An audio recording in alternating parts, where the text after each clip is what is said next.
अगर एक दिन आप टीवी ऑन करें और न्यूज में आ रहा हो breaking news, volcano eruption, 20 lakh से ज्यादा लोगों की हलाकतें हो गई हैं और तमाम फ्लाइट्स बंद कर दी गई हैं। अगर जमीन पर सारे ज्वालामुखी एक साथ फूट पड़े तो क्या जमीन बर्दाश्त कर सकेगी इतनी ज्यादा राख, पिघलता हुआ लावा और जला देने वाली गैसेस? इसकी राख आसमान में कहां तक फैलेगी और क्या जमीन पर कोई जिंदा भी रहेगा न्यूज रिपोर्ट करने के लिए? आप देख रहे हैं अर्शमान टीवी। और क्या होगा अगर जमीन पर सारे ज्वालामुखी एक साथ फूट पड़े?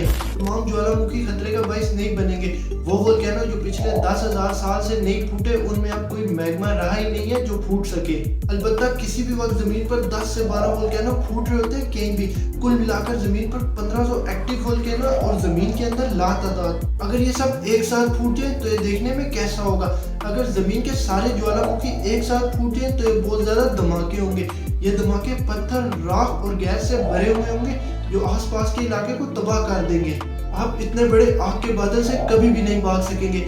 ये आग के पत्थर जो 1000 डिग्री से भी ज्यादा गर्म होंगे 700 किलोमीटर पर आवर की स्पीड से फैलेंगे। लेकिन हर ज्वालामुखी इतना जोर से नहीं फैलेगा। कुछ का मैग्मा ऐसा से निकलकर जमीन पर फैलने लगेगा और इसको एफ्यूजिव इरप्शन कहते हैं।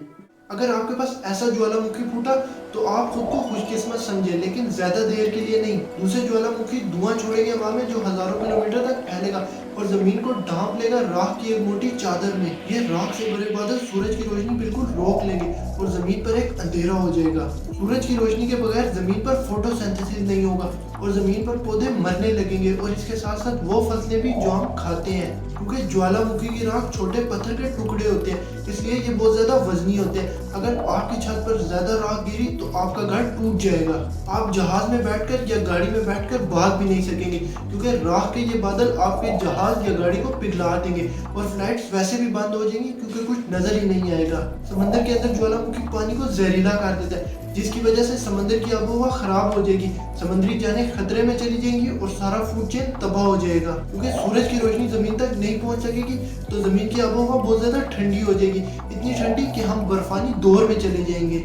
लेकिन लंबे अरसे में जमीन का दर्जा हरारत फिर से बदल जाएगा। इस दफा बहुत ज्यादा गर्म हो जाएगा क्योंकि जमीन पर राख की वजह से बहुत ज्यादा कार्बन डाइऑक्साइड रिलीज होगी जो ग्रीन हाउस इफेक्ट बना देगी, जिसकी वजह से जमीन जलने लगेगी। अब अगर आप ज्वालामुखी के धमाकों से बच गए या राख से भरी हवा में सांस लेने से ना मरे तो आपके लिए सबसे महफूज जगह समंदर के दरमियान में होगी या जमीन के अंदर बंकर में।